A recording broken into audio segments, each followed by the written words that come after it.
DG2LZ Studio.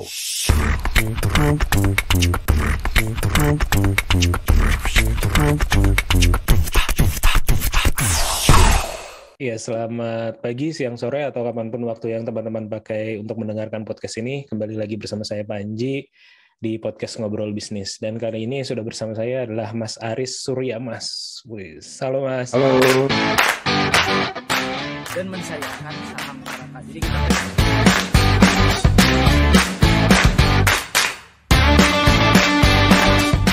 Beda sama Jakarta, kalau orang Bandung tuh listrik. Investasiin buat sekolah anak. golf into something new gitu. Kupu-kupu mungkin Ayahku tuh satpam gitu kan.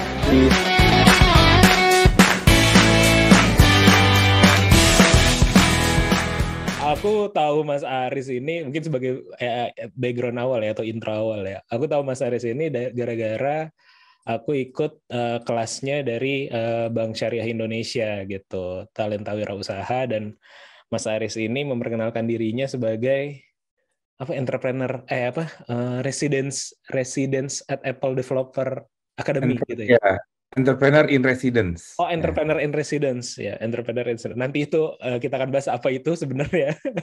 Tapi aku tertarik sama profilnya dan tumben aku nggak expect ya di acara BSI tadinya kan kebanyakan UMKM, terus juga mungkin lebih kuat ke syariahnya, tapi kontennya waktu itu lebih ngebahas ke product development gitu. Yang mana sebenarnya ini aku udah agak tahu sedikit lah tentang itu, cuman jadinya belajar lebih lagi gitu. Jadinya aku buka profil LinkedIn-nya, pas aku cek-cek, ternyata kita satu alma mater, terus ada beberapa bisnis yang mungkin setipe lah gitu. Salah satunya adalah coworking gitu. Makanya pas kemarin aku dapat nomornya, loh ternyata kita satu grup ya, di coworking Indonesia. Jadinya Small world ya. iya, small world juga gitu. Jadi mungkin sebagai awalan Mas Aris boleh memperkenalkan diri dulu ke audiensku. Kebanyakan sih yang dengerin di podcast nih range usianya ceruk terbesar adalah 24 sampai 30-an pertengahan lah gitu ya. Jadi milenial akhir, milenial tengah ke akhir lah. Ceruk kedua tuh yang muda-muda lah, 18 sampai 23 kayak gitu. Monggo Mas, silakan. Oke, thank you nih. Kayak karena menyesuaikan dengan audiensnya nih yang milenial, jadi gue pakai gua lu aja nih kayak berasik. Oke, jadi thank you banget nih Panji udah di-invite ke podcastnya. Jadi perkenalkan gue Aris. Mungkin kalau ngomong pengalaman, majority dari pengalaman gue emang ada di tech industry, terutama di area startup ya, tech startup. Cuman lately kayak 5 tahun ke belakang itu agak sedikit banting setir itu ke arah education. Jadi gue mencoba untuk melihat peranan education di ekosistem startup itu. Yang gue rasa itu relevan banget untuk industri kita di Indonesia karena udah makin mature ya 5 tahun ke belakang, dan itu memang supporting sistemnya itu mulai ada. Udah mulai bermunculan kayak case study dan lain-lain gitu. Disitulah akhirnya gue mutusin untuk fokus ke education. Nah, di situ salah satunya yang lagi gue pegang saat ini memang Apple Developer Academy. Jadi ini adalah program dari Apple yang bantu para developer baru ya untuk mereka jump into teknologi ekosistem. Dalam konteks ini berarti app ya, atau kita nyebutnya biasanya app ekonomi nih. Nah, long story short, itu tuh sekarang udah Apple Developer Academy jalan tahun ke-5 sebenarnya. Nah, itu Apple itu melihat, jadi keluaran dari Apple Academy ini nggak cuma bisa contribute ke industri, tapi juga bisa contribute ke ke startup gitu. Jadi app-nya itu yang dibikin itu bisa launching as a product. Makanya bikinlah program lanjutan yang kita sebut Catalyst. Nah, disitulah akhirnya gue berperan sebagai entrepreneur in residence. Jadi basically itu adalah mentor sih sebenarnya kita kalau mau gampang nyebutnya. Cuman mentor yang memang nggak cuma sekedar advice, nggak cuma sekedar advice, tapi benar-benar immerse gitu bareng sama para founder, para developer itu untuk ikut dari journey-nya dia gitu. Mulai dari, jadi sebagai entrepreneur in residence, biasanya tuh kita bisa berperan sebagai manajer yang bantuin nge-track progress, milestone, bisa jadi tempat curhat, jadi kayak tempat coaching ya, jadi kayak kita bantu sebagai coach buat timnya, bisa juga sebagai coworker in need, jadi kayak kita bantu mereka untuk kadang-kadang kita ikutan bareng gitu, kita bikin planning bareng, bikin plan bareng, sampai sometimes memang kebetulan karena background gue engineer, jadi kadang-kadang kalau memang ada yang technical, ya kita ngoding bareng gitu. Jadi memang seru banget sih. Itu kira-kira. Menarik. Iya ya. Nanti kita akan bahas juga journey-nya. Tapi mungkin mulai dari yang terakhir dulu ya, yang dari Apple Developer Academy. Karena aku tertarik juga. Aku sebenarnya, atau gue ya, jadi ngomongnya jadi aku. Kayaknya lebih milenial gue nih ya kayaknya. Enggak, karena belakangan ini banyak interview cewek, jadi ngomongnya aku. Oh, benar. Jadi gue juga beberapa waktu ke belakang gitu ya, mungkin juga terlibat di bidang edukasi entrepreneur lah, atau edukasi startup gitu. Jadi mentor di beberapa, misalnya Kampus Merdeka, ataupun juga program-program dari SBM gitu kan, suka bikin Greater Hub apa segala macam, terus Greater juga Hub, ya. ada beberapa lah kayak gitu.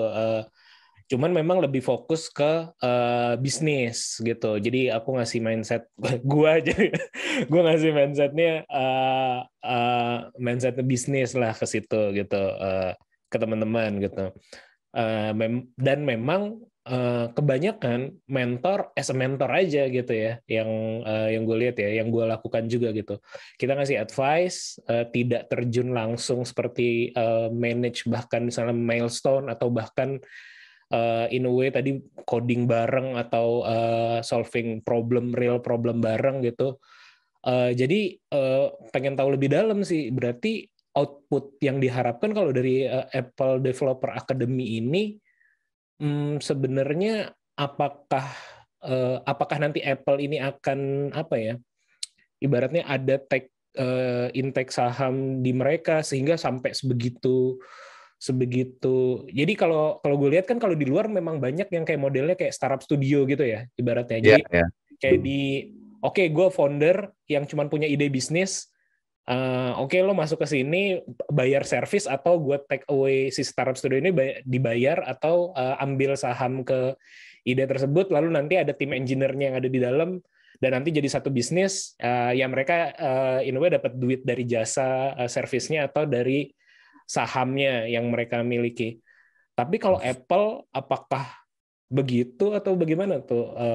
Nah, ini uniknya tuh enggak. Jadi uniknya tuh Apple itu menyelenggarain Apple Developer Academy ini memang murni untuk bangun ekosistem sebenarnya. Ya, kita nggak bisa pungkiri lah kalau misalnya ngomongin market, memang dominan marketnya memang bukan di Apple kan. Nah, disitulah dia mau meng-create untuk paling tidak local kontennya itu tetap rich gitu, tetap sama banyaknya. Banyak app yang diproduce dari Indonesia gitu.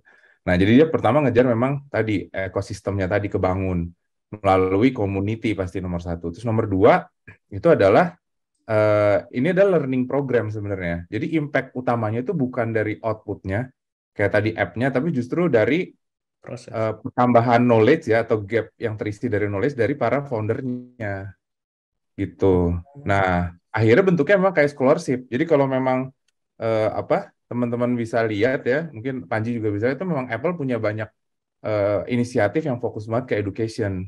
Kayak sekarang nih kita lagi di Apple kan, di Worldwide lagi ngadain namanya WWDC, itu Worldwide Developer Conference. Itu juga konferensi yang dibikin memang untuk para developer join, dan itu mereka banyak membagikan scholarship gratis gitu. Nah, ini juga sama di Apple Developer itu kita memberikan scholarship gratis tadi, dan bahkan malah disupport ya, karena kan supaya bisa develop something di ekosistem Apple, mereka butuh device dan lain-lain gitu.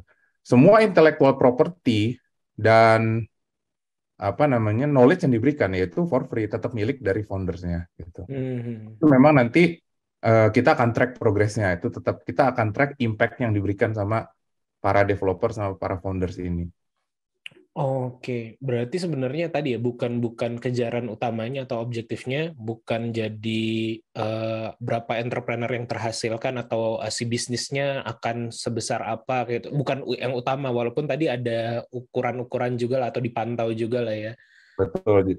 Jadi kita lihat nanti, sebelum mereka join program sama sudah join program, gimana dia bisa creating impact-nya sama berapa besar gap of knowledge yang udah terisi tadi gitu.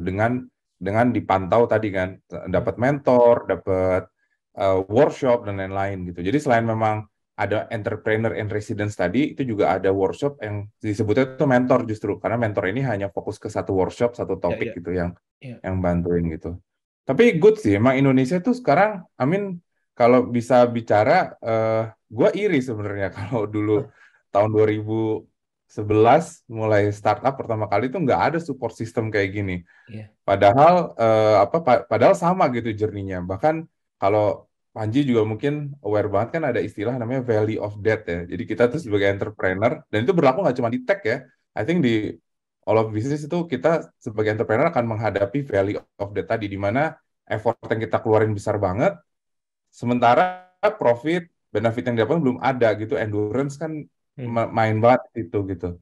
Nah, program-program education kayak gini tuh harusnya bisa bantu kan kita melewati si Valley of Death tadi gitu.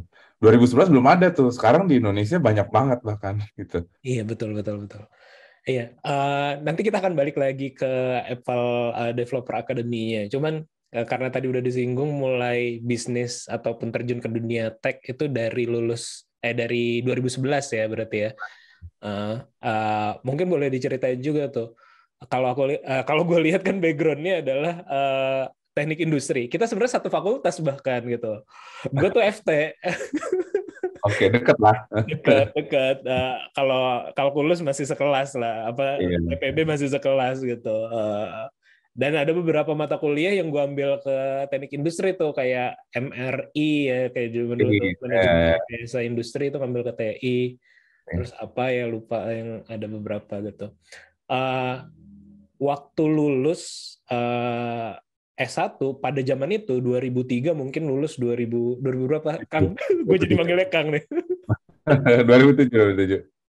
Oke, tepat waktu berarti 2007 itu langsung memutuskan untuk bisnis atau sempat kerja dulu atau sekolah lagi? Enggak.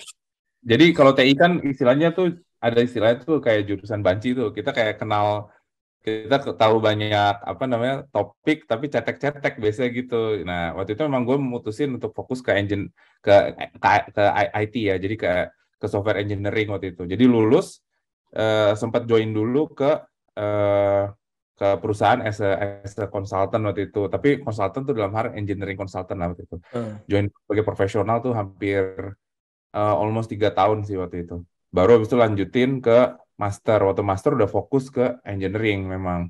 Baru pulang dari master itulah gue fokus ke developing startup waktu itu. Oh berarti 2011 tadi itu ya kurang lebih ya, karena 3 tahun sekolah 2 tahun ya berarti ya. Ya. Oke, I see. Oh, jadi ingat nih, gue ada sorry, lo himpunan apa enggak di TI-nya?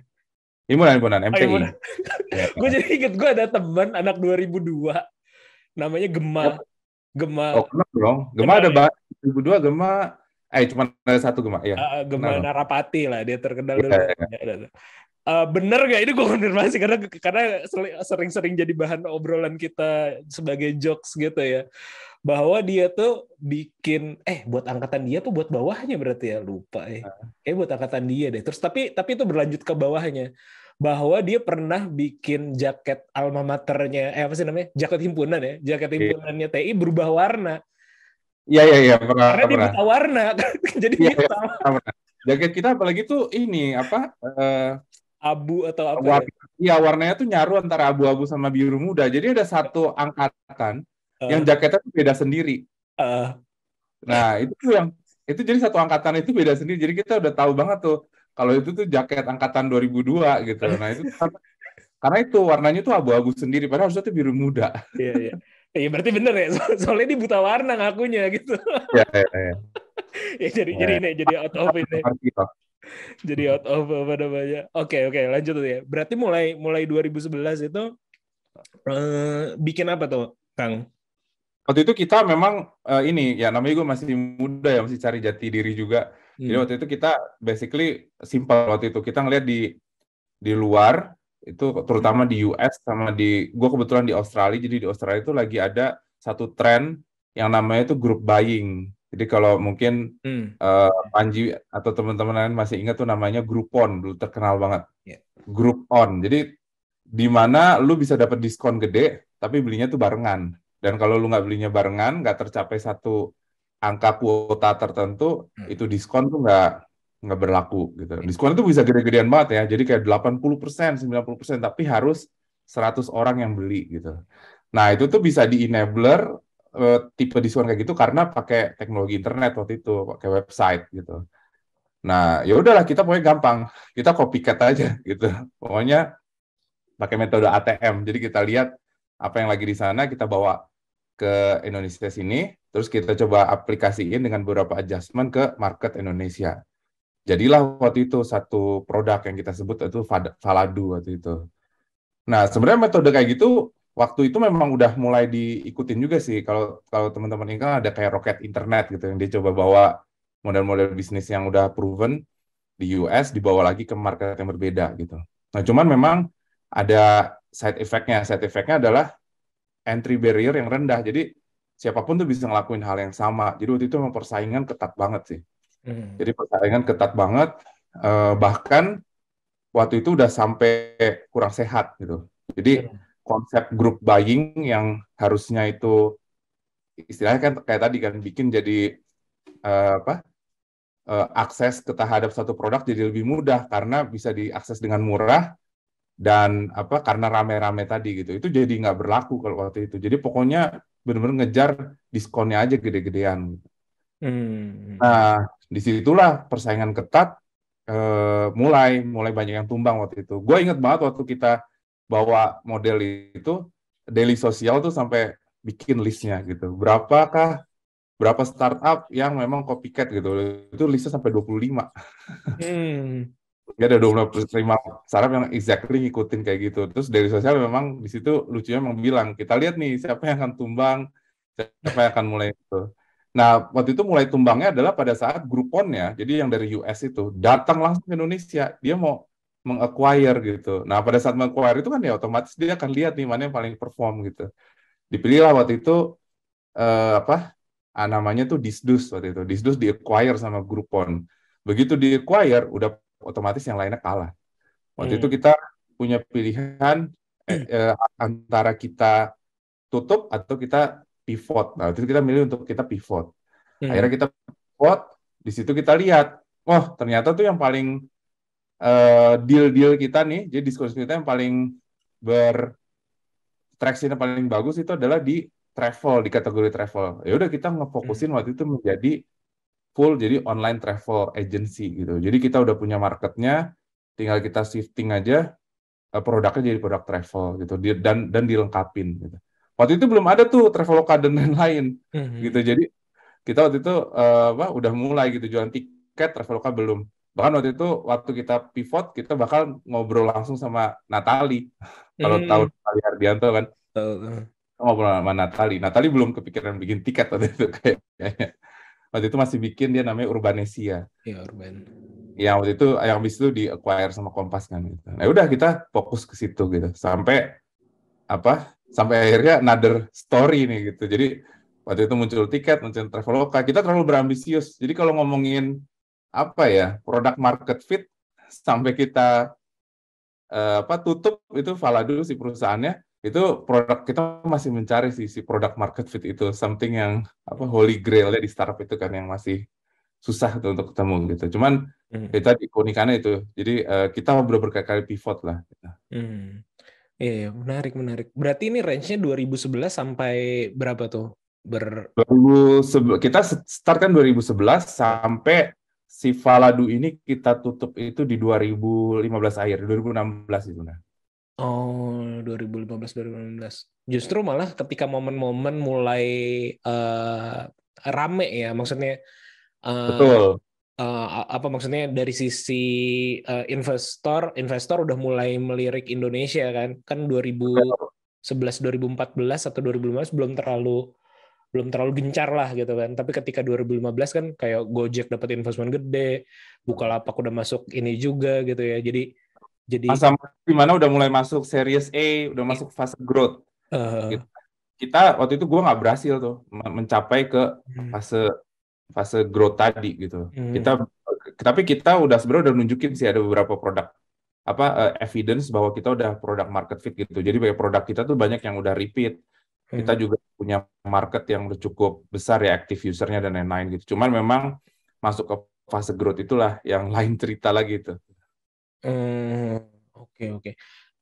Tapi kalau ini mungkin agak nyambung sama sebagai edukator ya, atau tadi ya udah mulai bergerak banyak di bidang edukasi startup. Kan kalau yang kita ketahui bersama, misalnya kalau dalam fase ya tadi misalnya ada product market fit gitu. Cuman kan sebelumnya misalnya problem solution, terus juga ya terutama di problem solution ya.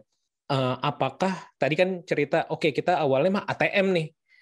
Pada waktu itu apakah sekedar ATM aja atau memang gue udah paham nih ternyata ada problem orang pengen nyari barang murah. Fase itu secara natural secara natural dijalani aja, atau sebelumnya udah punya knowledge bahwa oh iya gue harus tahu nih problemnya apa, lalu gue coba solving, lalu setelah itu kita validasi, kita eksperimental gitu, kita mengeluarkan produk-produk sesuai dengan iterasi. Kalau zaman sekarang kan pasti ketika lagi mengajar ya, atau ketika lagi ini defaultnya seperti itu. Nah, ketika lagi dulu menjalankan, apakah sudah begitu atau masih?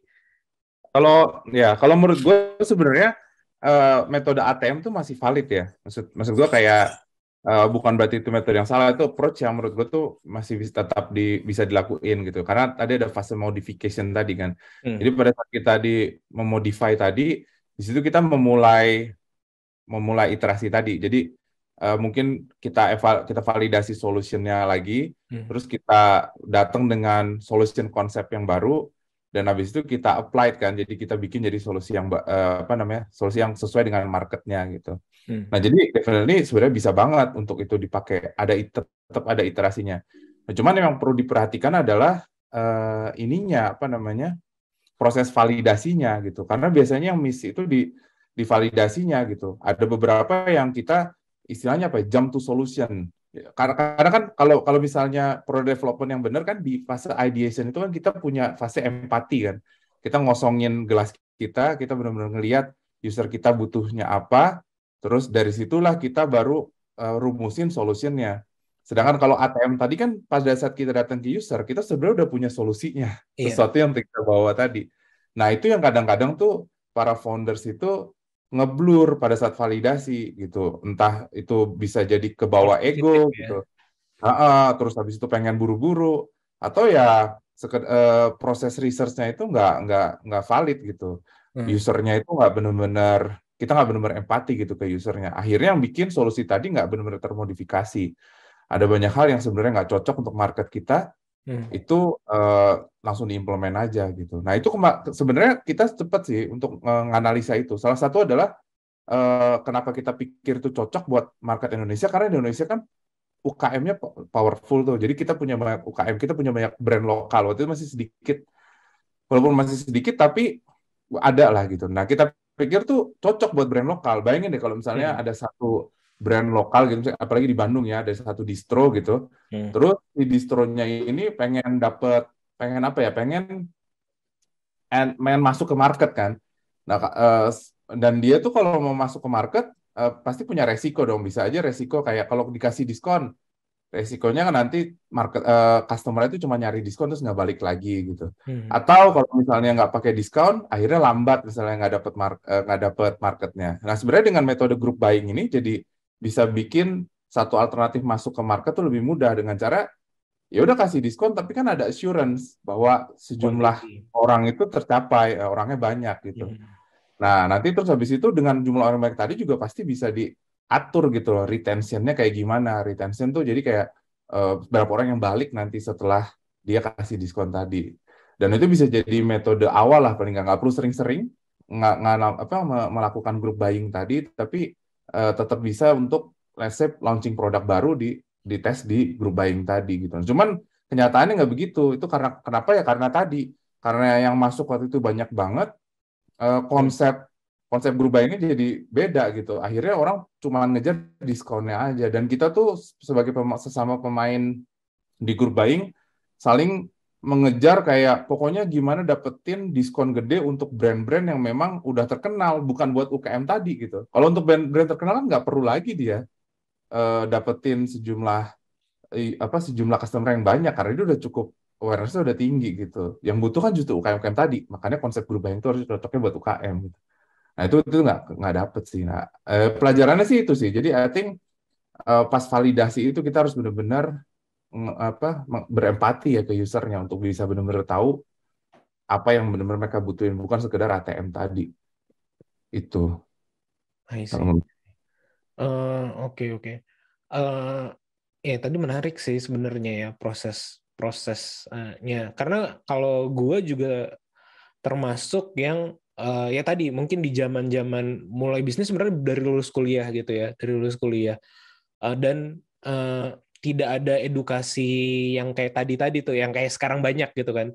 Yeah. Dan sebenarnya kadang-kadang gue ngerasa apa yang gue jalani dan salah itu sebenarnya jadi knowledge yang baik buat gue sekarang gitu. Jadi kadang-kadang ketika di posisi jadi harus mengajar, kadang-kadang gue juga agak bingung apakah membiarkan mereka salah aja dulu biar mereka nanti misalnya, atau bukan salah banget lah ya, atau ya biarkan mereka mencoba dulu, entah nanti hasilnya baik atau buruk gitu, dibanding langsung cut to the point misalnya, lo jangan lakukan ini kayak gitu.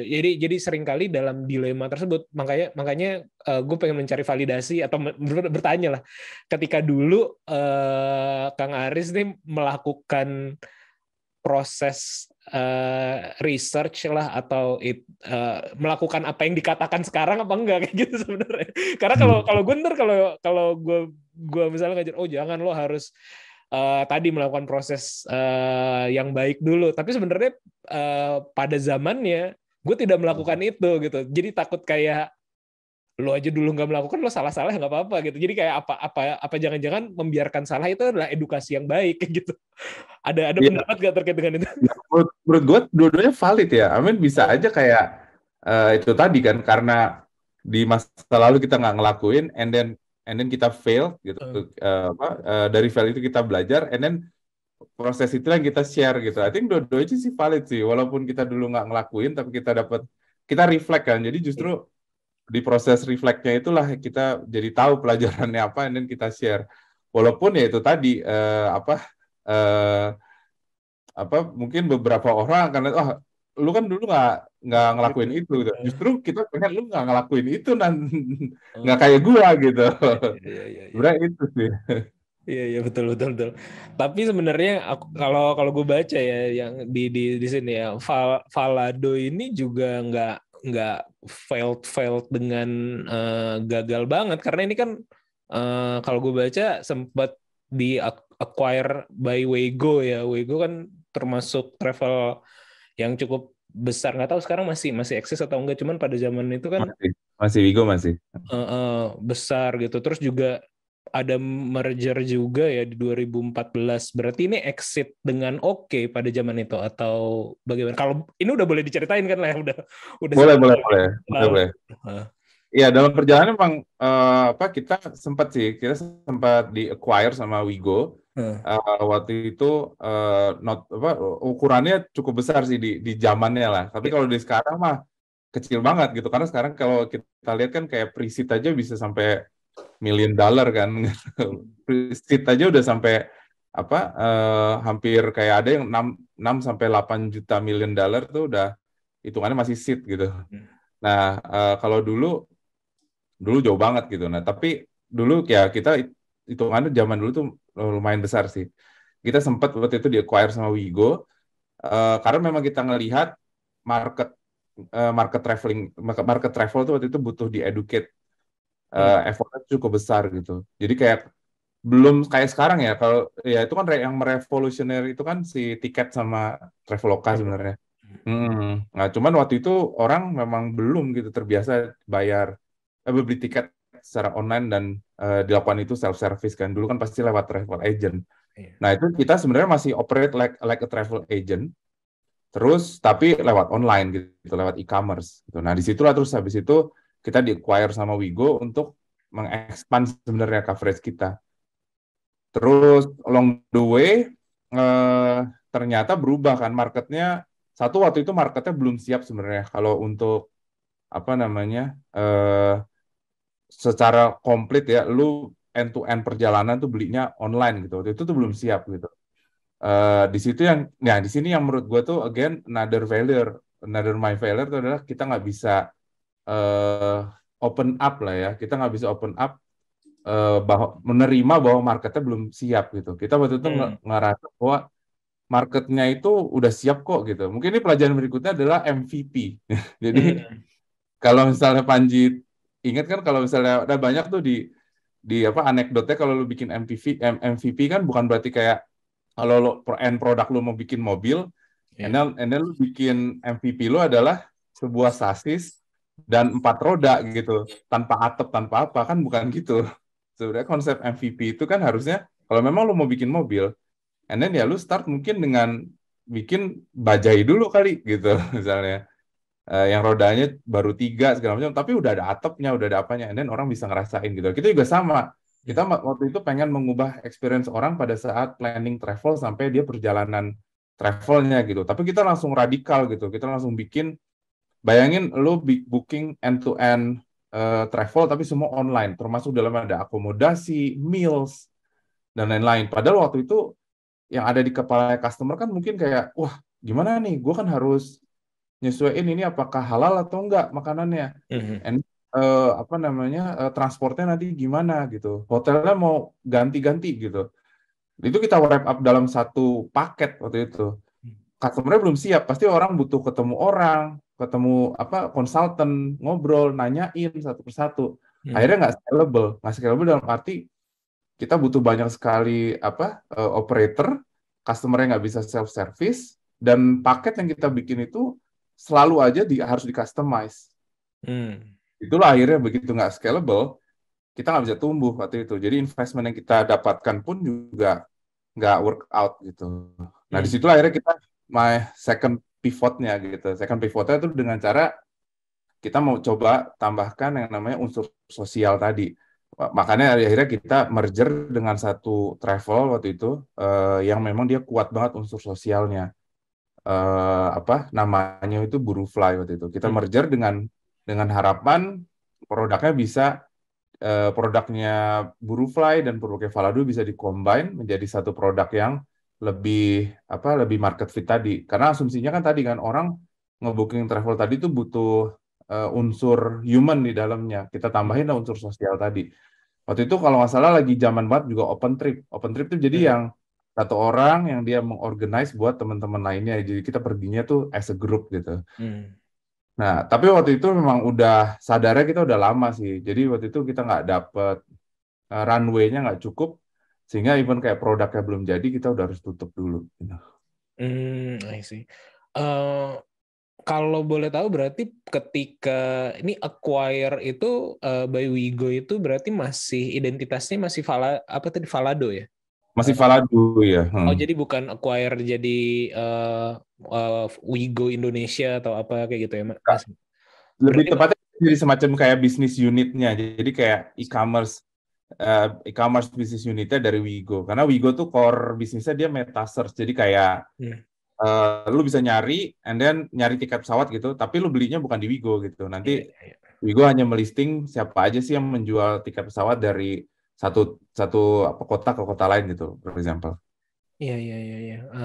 Dan juga makanya berarti waktu itu masih day to day jadi operasional juga ya manajemen di sananya gitu ya. Dan juga ketika lagi merger itu ada apakah gue belum pernah soalnya ya, maksudnya sampai dalam posisi merge gitu antara dua company. Apakah lo juga jadi join di board yang baru atau seperti apa tuh mekanismenya?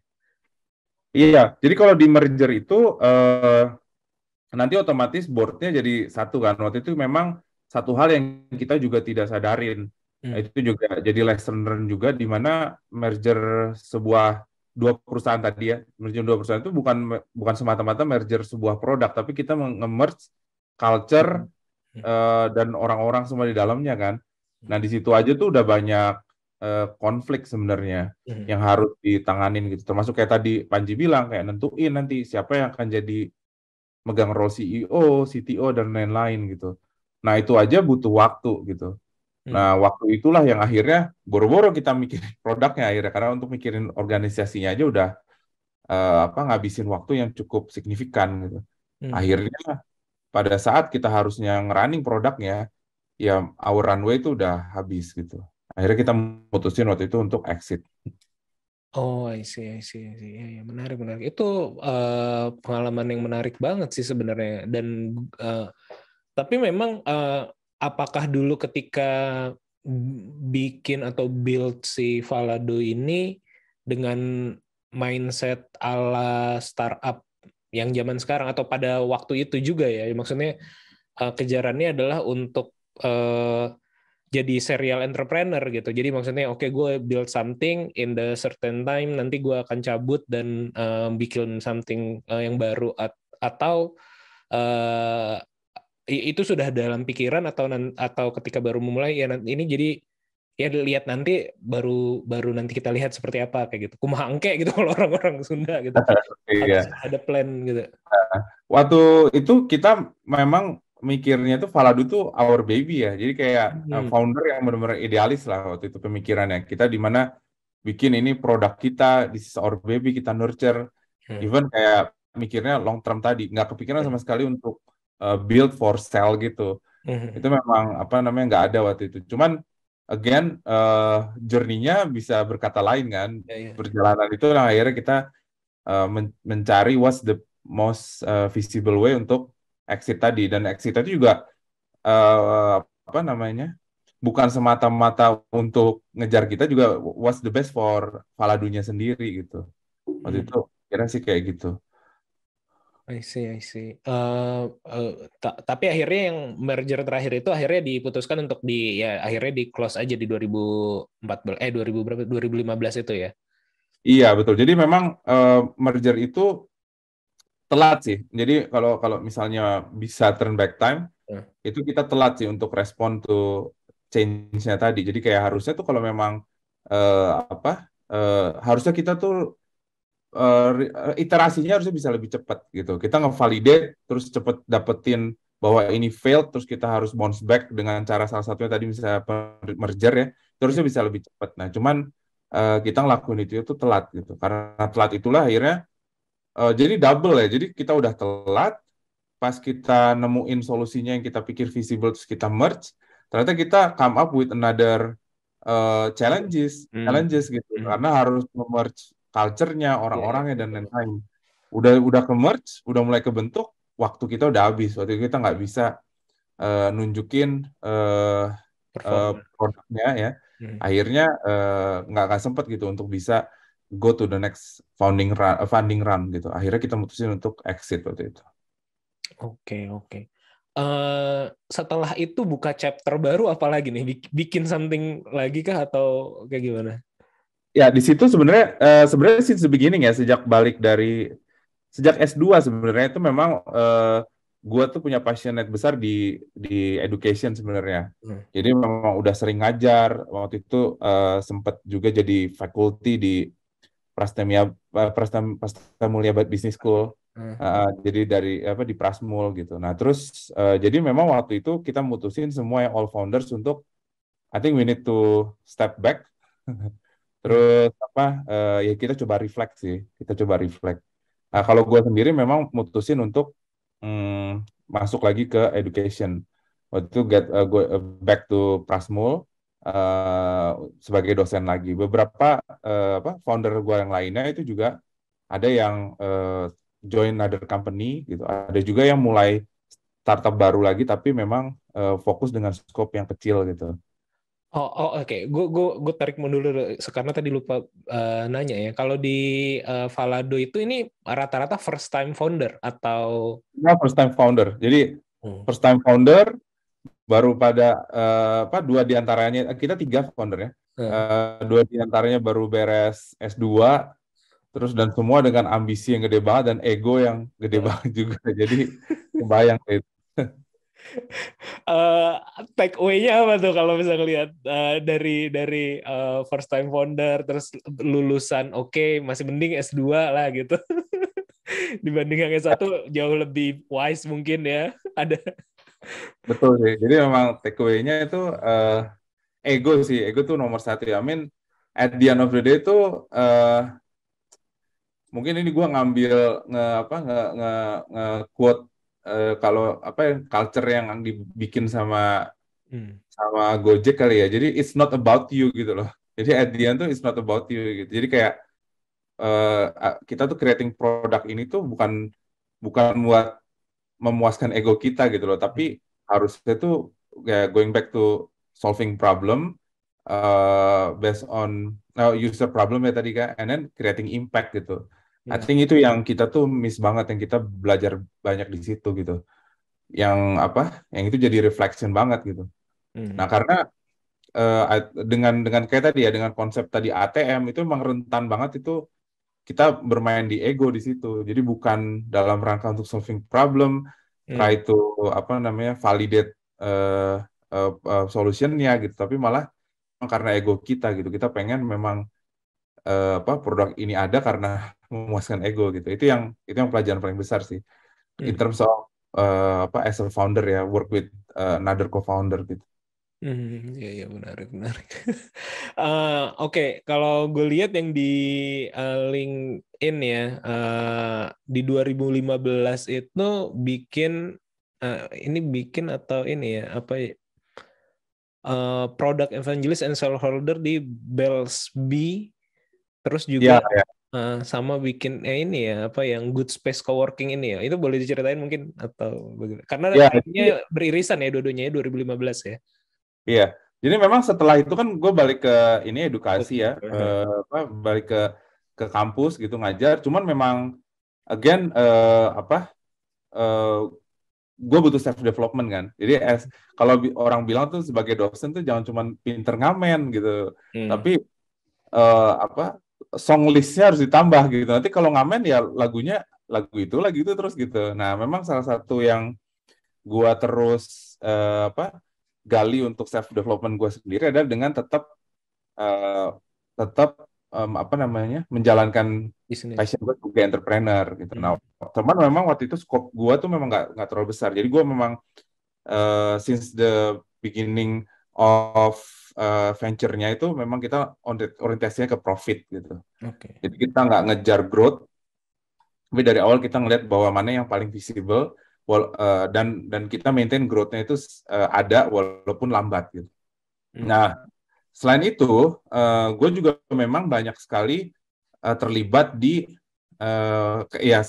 karena tadi kan sebagai advisor gitu, karena memang kayaknya lebih waktu itu lebih banyak impact yang bisa gue kasih kalau gue bukan eksekutornya gitu.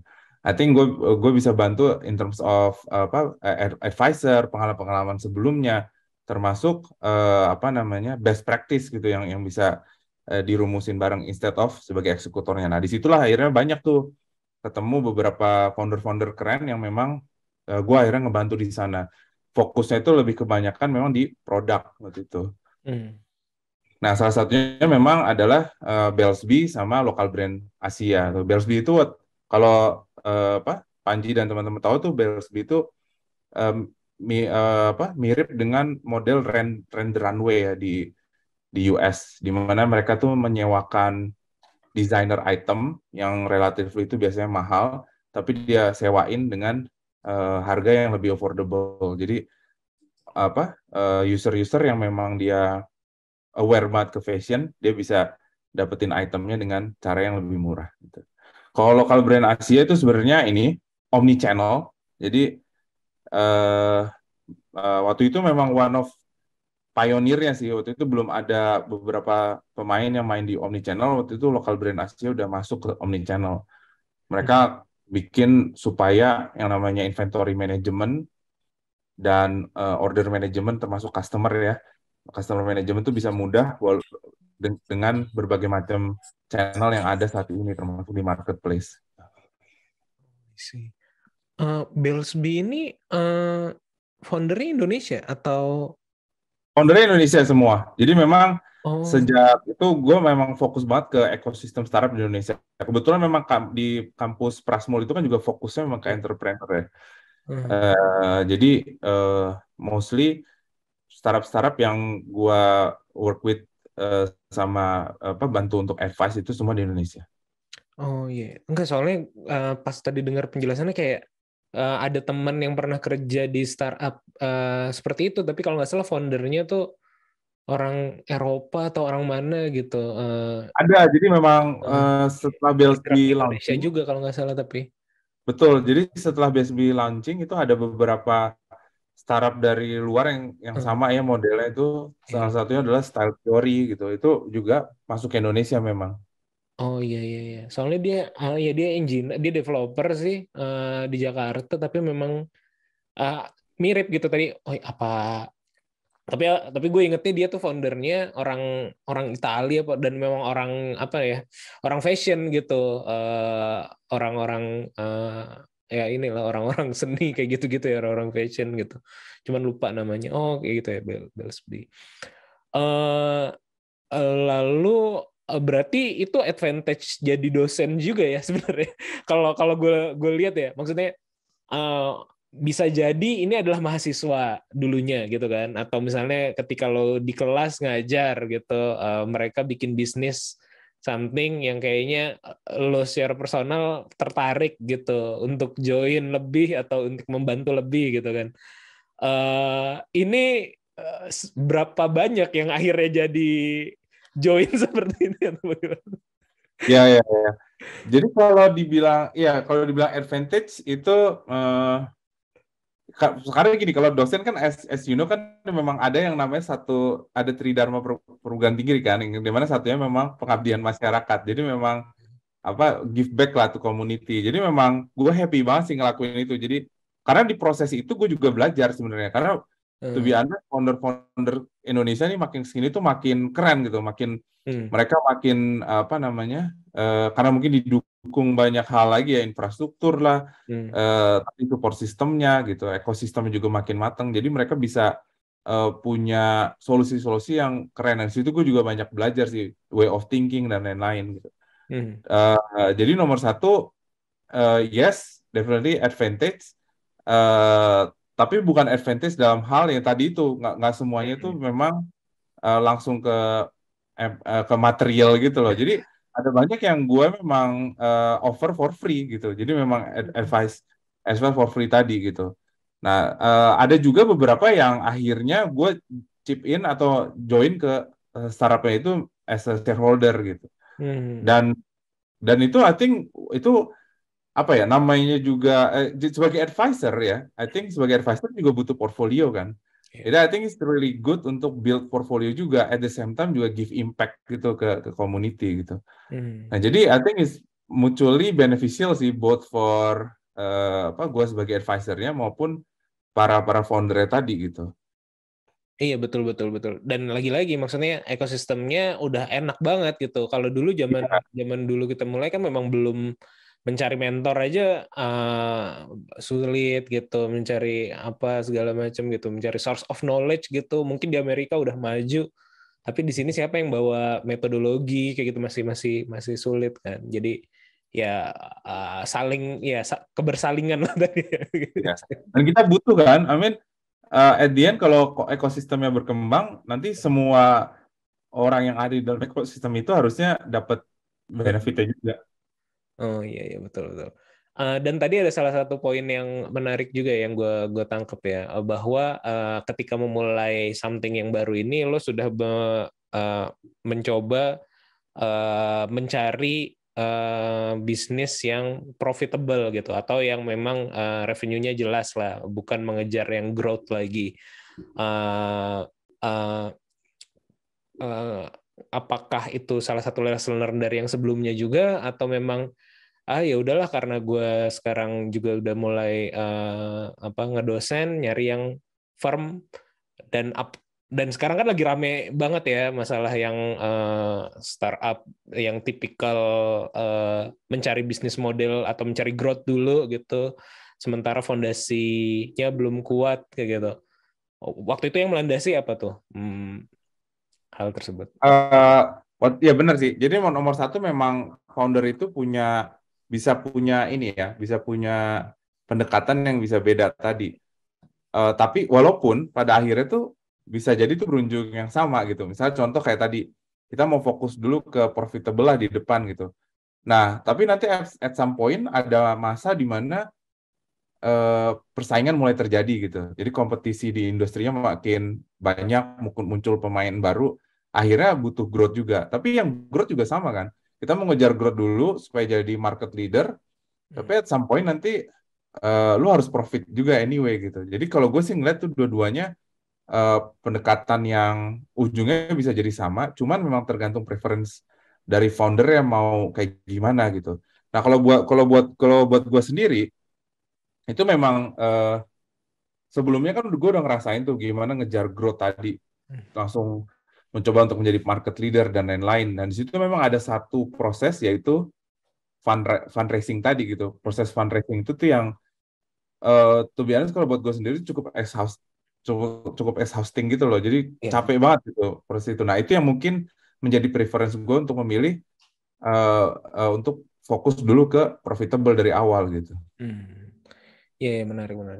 Iya, betul juga sih. Maksudnya, gue bukan memandang, makanya gue sama sekali belum berkomentar apa-apa ya. Maksudnya di sosial media atau juga di podcast ini gitu terkait dengan isu-isu yang rame dan tidak mau berkomentar juga gitu karena strategi sih, masalah strategi gitu kan, masalah strategi mau ngambil jadi market leader dulu gitu, baru nanti di belakang take profit atau ya preferensi dan strategi. Dan kalau gue mungkin menambah sama background-nya juga sih, lo di posisi mana untuk bisa seperti itu gitu.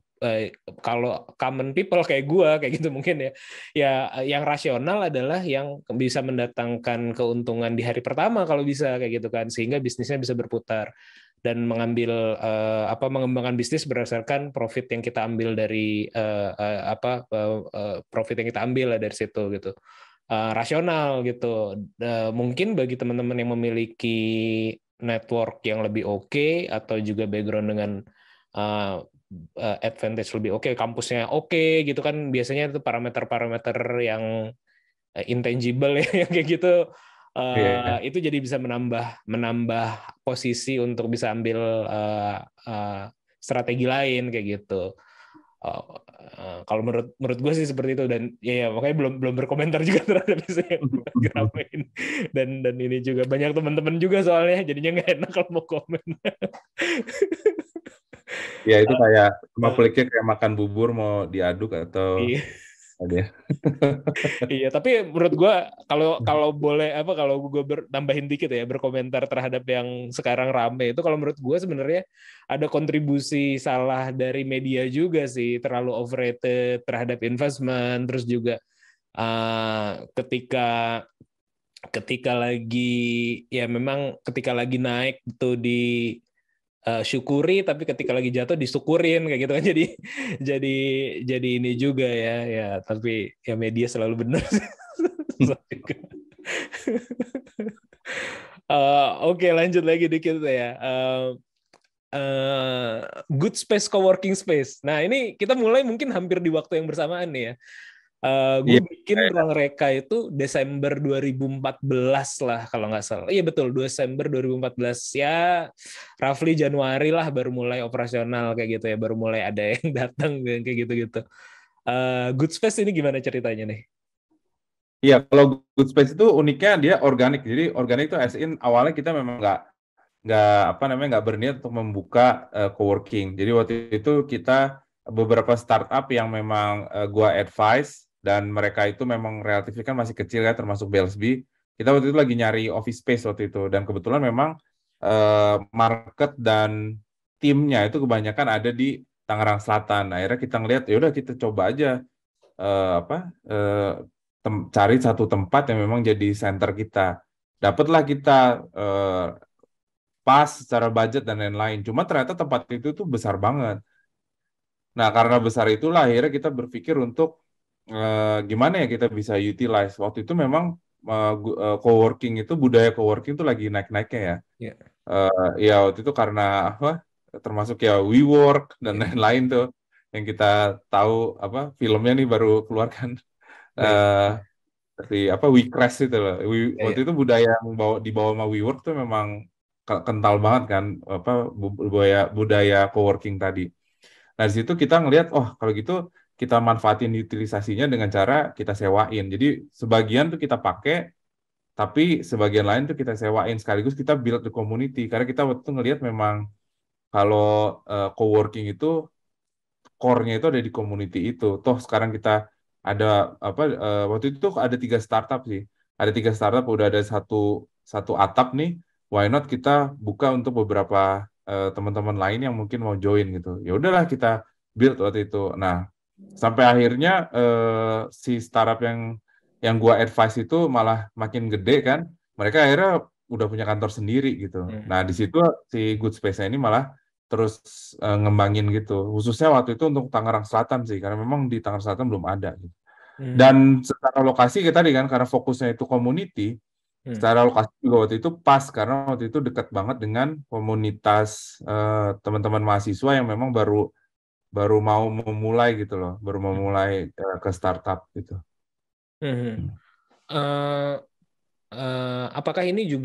Apakah profit juga jadi landasan mengembangkan si Good Space ini, atau tadi karena ya ada unused space yang nggak di cover sama 3 startup yang udah di advise, jadi arah untuk ini akan jadi unit bisnis yang menguntungkan atau pasti. Jadi waktu itu kita ngelihat satu kan memang utilisasi tadi kan, karena karena tidak dipakai tadi, walaupun sebenarnya bukan berarti kita nggak bisa cover cost awalnya gitu. Sebenarnya biaya sewanya sebenarnya masuk gitu, tapi kita ngeliat bahwa ini malah bisa mendatangkan profit lebih besar lagi. Jadi waktu itu kita arahin ke sana gitu. Terus ternyata komunitinya ke build kan. Begitu komunitinya ada, word of mouth-nya jalan. Plus memang itu tadi, itu memang komunitasnya tuh butuh space ya, butuh ruang untuk untuk beraktivitas gitu. Nah, disitulah akhirnya yang kita lihat tuh sebagai product market fit gitu. I see. Oke, long story short, pandemi. Apa yang terjadi dengan coworking space bisnisnya ini? Ya, waktu itu pas pandemi awal mulai itu memang cukup struggle karena ya sama kan, kita harus come up with prosedur, terus bagaimana menjaga supaya nggak ada kasus segala macam. Cuman memang again, I think community play a big part sih untuk itu. Karena itu tadi, walaupun nggak ada aktivitas sana, mereka beralih aktivitasnya ke online. Jadi komunitas tetap ada. Jadi mereka tetap ngadain activity online, dan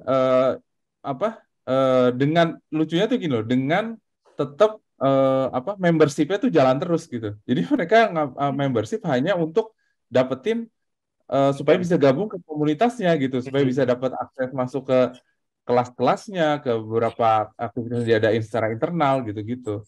Plus juga biar ketemu dengan mungkin senior-seniornya ya, yang mungkin karena kita udah kayak gitu loh, ada banyak sekali yang udah quote-unquote kita bilang kayak lulus gitu dari Good Space karena dia udah berhasil punya kantor sendiri gitu akhirnya yang spesial lebih besar gitu. Nah, itu yang bikin kita sampai sekarang masih survive sih.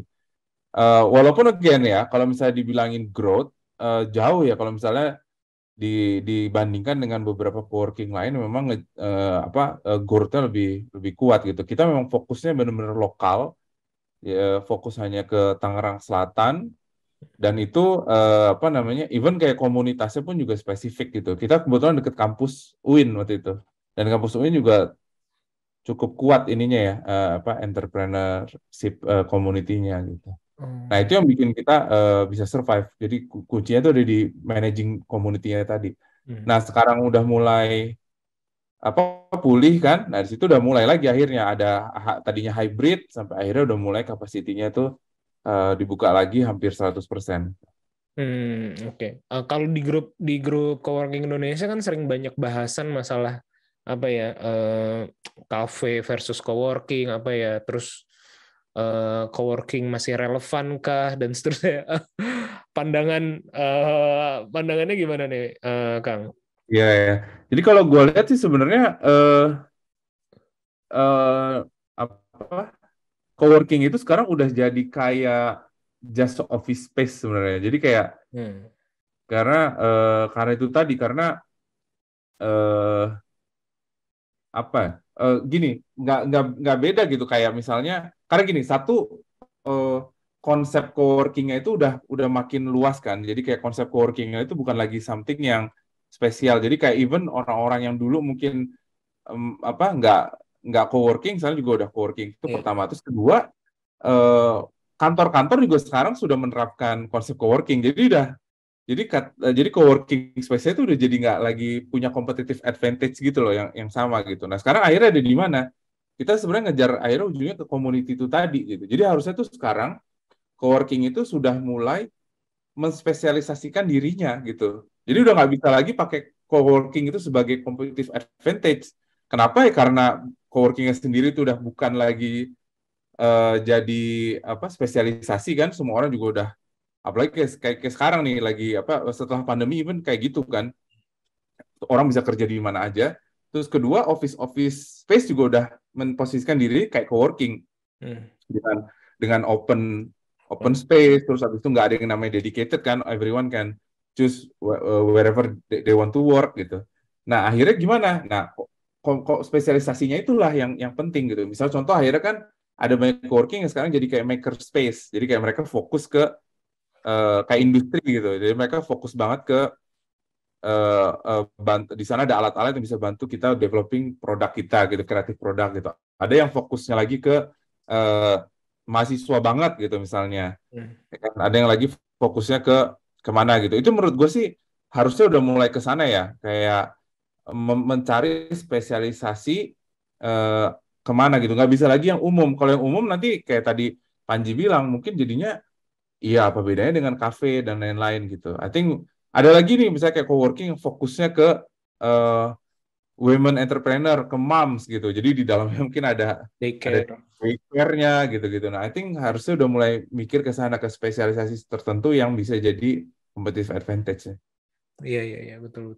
Iya sih betul. Jadi lebih banyak memang yang kena itu ya tadi ya memang hanya sebagai office space aja alternatif ya, yang lebih murah mungkin. Yang bahaya ya adalah yang stay seperti itu ya. Harusnya ngasih konten ya, bukan cuma space-nya tapi kontennya apa Betul. yang bisa jadi ini ya betul. Itu jadi pelajaran juga buat saya karena kalau saya sendiri juga termasuk yang buruk sih 2 tahun ini kayak gitu ya. Paling ya hanya bertahan dari beberapa service yang kita pegang lah pada sampai sekarang gitu. Arahnya lebih ke situ sih. Sama juga ya mungkin yang jadi bikin lebih bertahan adalah jadinya mungkin karena ada brand atau ada orang yang percaya kayak gitu, jadinya servisnya yang lebih banyak kepake sih. Ya, maksudnya service as a manajemennya gitu. Jadi jatuhnya kayak industrinya mungkin mengarah ke kayak hotel manajemen atau hotel franchise kayak gitu sih. Jadi kayak ada yang orang mau bikin atau BUMN mau bikin, kita bantu servis pengelolaannya atau yang lebih ke ininya gitu, lebih ke core itunya sih yang belakangan ini banyak terjadi justru ya, jadinya lebih mengarah ke sana. Tapi I think itu menarik sih ya. Mungkin kayak kalau motivasi akhirnya ke service jadi lu jadi ya siapa yang punya kita siap untuk ngebikin space-nya itu bisa terutilize gitu kan. Iya. Tapi itu menarik juga sih. Iya betul, dan kayaknya belum terlalu banyak sih. Mungkin nanti kita bisa kerja sama ya. Yang lagi on progress sekarang lagi dengan Brin ya. Brin mereka mau bikin space, kita bantu support ininya. Ya tadi konten terus pengelolaan startingnya gitu. Jadi menarik. Jadi coworking as a service. Terminologinya belum ada sih itu, ngarang aja. Ya gitu-gitu dong. Kenapa? Sorry. Berarti tim lu ada arsiteknya, ada interior design gitu-gitu juga dong. Iya, lepasan sih sekarang ini, cuman ya masih ya kita bawa satu bendera. Ada juga partner yang memang udah lama bisnis di kafe, hotel, kos-kosan kayak gitu. Tuker-tukeran lah, dia punya coworking, kita ngisi kontennya. Kalau kita punya apa namanya pekerjaan kayak gini, dia bantu desain dan lain-lain kayak gitu. Jadi partneran aja sih yang kayak gitu-gitu. Menarik. Itu mungkin nanti kita bisa partneran juga tuh Kang kalau misalnya Let's go. kalau area-areanya situ karena kita juga ya tadi enggak banyak inquiry kayak gitu kan sekarang ya tadi banyak raksasa atau ya tadi ya pemerintah atau apa wacananya mau kayak gitu-gitu kontak-kontak mereka belum tahu ininya aja gitu, belum tahu caranya. Untuk caranya gimana sih kayak ngebangun ininya gitu kan, ngebangun budaya coworking-nya, open space-nya gitu. Iya, Nah, betul. I think nice sih ya. Iya. Nah, kalau gue lihat kayaknya sebenarnya daripada yang lo tampilin di LinkedIn atau apa masih banyak lagi ya sebenarnya yang di advice dan mungkin juga ada kepemilikan di sana gitu dan kita nggak bisa bahas satu-satu gitu. Jadi gue pengen balik lagi ke Apple Developer Academy-nya nih. Apple Developer Academy-nya tadi oke. Udah berjalan berapa tadi ya dari 5 tahun. udah 5 tahun. Lo sendiri joinnya udah dari Gue join sebenarnya udah join kayak hampir mungkin 4 tahunan ya. Cuman di tengah-tengah itulah yang role-nya berubah-berubah lah. Oke. Itu berarti ada targetan kah misalnya maksudnya tiap tahunnya ada berapa yang didapat scholarship di sana terus juga atau berapa startup. Ini metodenya personal berarti atau per tim? Jadi Apple Developer Academy-nya itu kan ada tadi gue cerita ada 2 program ya. Jadi program pertama kita sebut tuh tahun pertama lah, first year program. Yang first year program ini itu memang apply as individual. Jadi apply-nya individu dan nanti lu akan belajar bagaimana sih mendevelop sebuah app dari sisi tech, bisnis sama desain. Nah, kemudian ada lagi yang program second year, yang tahun keduanya. Kalau tahun keduanya ini, apply as a team. Nah, apply as a team, yang fokusnya itulah tadi, memberikan lu pengalaman secara imersif, bagaimana sih melaunching produk ke market, dan supaya bisa sustainable di market. Gitu. Apakah yang ikut second year harus lulus first year dulu itu? Betul, jadi yang ikut second year itu memang harus lulus dari first year dulu gitu. Walaupun nggak semua graduate dari first year bisa join langsung ke second year karena ada proses seleksinya lagi. Oh, berarti bisa jadi setelah atau pada fase first year tersebut mereka saling kenal dan bikin satu tim gitu. Justru itu yang diharapin ya. Betul, iya. Jadi mereka pada saat join yang first year, mereka akan belajar dulu kan as individual. Nanti di 4 bulan terakhir itu mereka akan work as a team untuk build satu istilahnya lo final challenge-nya lah. Jadi kayak final challenge atau final app mereka tuh kayak apa. Nah, itulah mereka yang akhirnya biasanya dibawa ke second year gitu. Ada juga beberapa yang nggak join second year, terus dia bawa dan dia kembangin sendiri, itu juga ada gitu. Oh iya sih. Ini gimana nih kalau orang mau daftar nih? Apakah apa di websitenya atau gimana kita ngeliat open batch atau apa gitu? Jadi Apple Developer Academy di Indonesia tuh kita punya 3 site. Jadi tiga hub sebenarnya. Jadi hub yang pertama tuh ada di Jakarta, yang kedua itu ada di Surabaya, yang ketiga itu ada di Batam.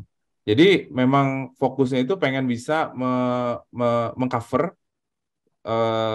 nationwide lah. Jadi walaupun saat ini yang teman-teman di Indonesia Timur ya baru diwakilkannya di Surabaya sih.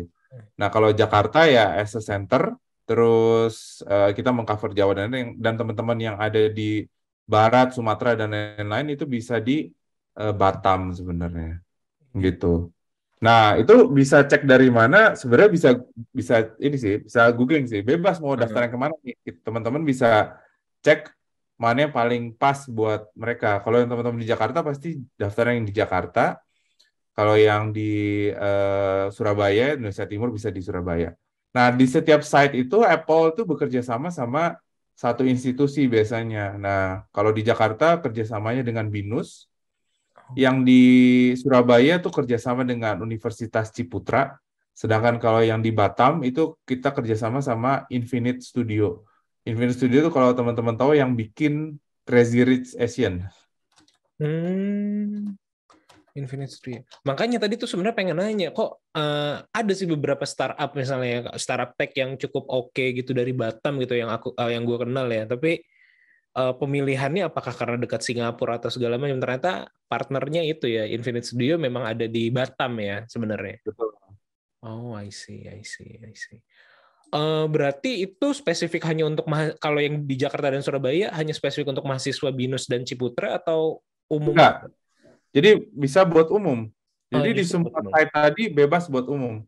Jadi nggak harus mahasiswa gitu. Jadi siapapun bisa ikut ya. Kita pernah punya partisipan yang umurnya udah 50 tahun. Wow. Sampai juga kita punya partisipan yang baru lulus SMA. Oh, berarti ini setiap tahun open sepanjang tahun atau ada batch-batchnya gitu? Ada batch-batchnya. Jadi setahun tuh kita cuma intake-nya satu kali. Cuma intake-nya satu kali setiap akademi ya biasanya tuh berbarengan. Kita biasanya udah mulai intake nih di sekarang-sekarang nih kayak batch 1-nya udah selesai intake-nya kemarin. Batch 2-nya itu deadline-nya Agustus ini. Oh, jadi kayak awal dan tengah tahun gitu lah ya kurang lebih. Awal dengan tengah tahun betul. Oke, ya menarik. Total kita tuh menerima 400 kalau yang first year-nya tadi ya. Kalau yang untuk second year kita hanya menerima 30 memang. Oh, jauh banget ya Jauh banget. Ya seleksinya ya. Berarti itu 400 tersebut itu nanti mereka akan kayak full time belajar atau kayak seminggu berapa jam gitu komitmennya? Kalau yang first year itu memang semi full time gitu nyebutnya karena setiap hari akan ada materi walaupun itu hanya setengah hari hitungnya. Jadi nanti tuh bisa milih mau ikut di sesi pagi atau sesi siang. Jadi tetap bisa sambil ngantor gitu atau sambil kuliah gitu. Cuman memang ada komitmen paling enggak tadi lah setengah hari itu. Oh, berarti beneran kayak kuliah ini ya sebenarnya ya. Betul. Secara ini. Betul. Untuk yang first year-nya begitu. Kalau yang second year-nya kita nggak ada daily activity tapi lebih ke arah weekly activity. Nah, di weekly activity itu memang ada workshop-nya, biasanya workshop-nya di Sabtu ya. Jadi lebih ke arah buat kayak eksekutif program lah kalau itu. Jadi ada hari Sabtu sama sisanya memang after office. Misalnya tadi untuk ketemu dengan entrepreneur in residence itu umumnya after office hour. Oh, I see. Ya menarik. Mudah-mudahan dari yang dengerin ini ya, ada yang tertarik juga ya. Batch-nya bentar lagi buka ya bulan Agustus ya. Betul. Jadi silakan aja langsung tuh dicari di googling aja. Nanti bisa dipilih mau ikut yang di Jakarta, Surabaya atau Batam. Oke. Ya, sama pasti dapat tadi ya, dapat produk Apple ya. Pastinya itu perksnya itu ada. Cuma kan memang itu untuk dalam rangka supaya bisa itu ngembangin produknya di Apple gitu. Betul. Jadi itu penilaian komitmennya bagaimana tuh? Apakah orang misalnya gue mau komit deh, tapi ternyata pas di jalan nggak komit gitu? Ya nanti pasti akan ada seleksinya. Jadi di seleksi itu nanti pasti ketahuan lah. Jadi ada harus ngasih tahu kan motivasinya kayak gimana. Terus habis itu kita akan ada interview juga. Dan kita benar-benar mencoba untuk mendalami gitu. Kalau kita lihat sih so far udah jalan 5 tahun memang teman-teman yang ikut ini memang benar-benar passionate sih. Yang memang dia tuh pengen banget solve problem ya, baik itu problem yang skopnya kecil gitu, yang memang problem yang dia rasain sendiri sampai yang memang skopnya bisa besar banget gitu. Iya, ya, siapa tahu hanya sekedar ngejar perks-nya aja tadi kan. Ya, ada pasti ya, cuman ya nanti pasti akan tereliminasi sendiri sih during the program karena itu tadi kebanyakan dari activity-nya itu tim activity. Ya. Jadi walaupun proses belajarnya bisa individual, tapi kita tuh menerapkan namanya challenge framework. Jadi instead of lu cuman belajar doang dapet teori, lu tuh sebelum belajar memang harus netapin dulu what challenge that you want to solve with this kind of technology gitu. Nah, baru nanti lu pelajarin kan. Oke, gue punya challenge kayak gini, untuk nge-tackle ini gue butuh teknologi ini, gue belajarlah teknologi itu gitu. Nah, usually itu as a team gitu. Jadi nanti biasanya tereliminasi sendiri tuh. Pertama kalau nggak punya challenge, akhirnya dia bingung kan mau belajar apa. Terus habis itu nggak ada temen nih yang mau gabung gitu. Akhirnya lambat laun nanti pasti akan tereliminasi gitu. Iya, oke. Oke deh, paling itu aja Kang ngobrol-ngobrol kita nih ngalor ngidul ya. Thank you atas waktunya. Mungkin terakhir ada hal yang pengen lo sampein belum sempat gue tanya atau menurut lo urgent atau penting untuk disampaikan gitu ke teman-teman yang dengerin?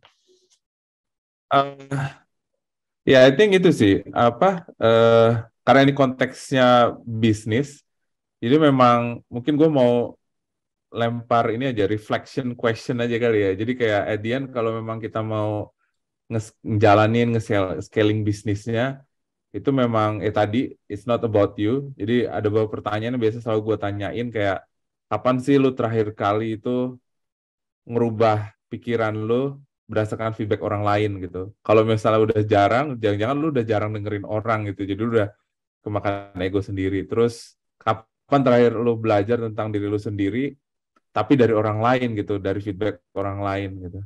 Terus kapan terakhir kali lu ngerasa reluctant tuh untuk delegate ya. Jadi kayak untuk kayak reluctant untuk berubah, reluctant untuk kayak delegate tuh maksudnya kayak share atau nge-share pekerjaan ke orang lain. I think itu something yang selalu gue tanyain supaya ngingetin lagi ke gue kayak jangan-jangan itu tadi gitu, lu udah kemakan ego sendiri yang akhirnya bikin lupa gitu solve sama problem yang mau di why-nya itu apa gitu nggak kejawab. I think itu sih. Gokil nih, 3 pertanyaan yang menusuk. Semoga bisa jadi refleksi kita ya. Thank you, Panji. Thank you ya, Kang Aris, Mas Aris nih atas waktunya. Terima kasih juga yang udah dengerin sampai akhir. Semoga obrolan kita ada manfaatnya. Sampai ketemu di podcast Ngobrol Bisnis episode selanjutnya. Bye.